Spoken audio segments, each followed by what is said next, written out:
Đêm hôm nay sao quá trời vời, đặng lòng đau bước chân xa rời.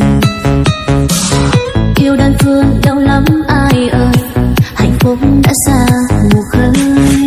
Khi xưa mình bên nhau em dẫu không nói ra, nên anh đâu biết yêu thương trong em là bao nhiêu là mong, nhiêu là mơ, nhiêu là yêu. Suốt cuộc đời này chắc không bao giờ anh hiểu tôi đang muốn làm gì.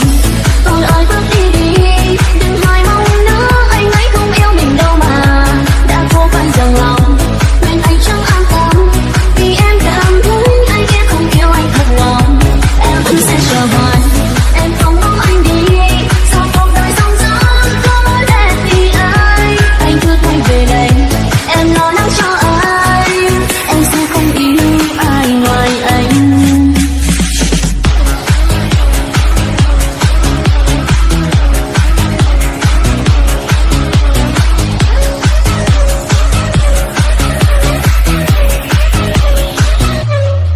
Xa nhau mình em đâu, em dấu anh có hay.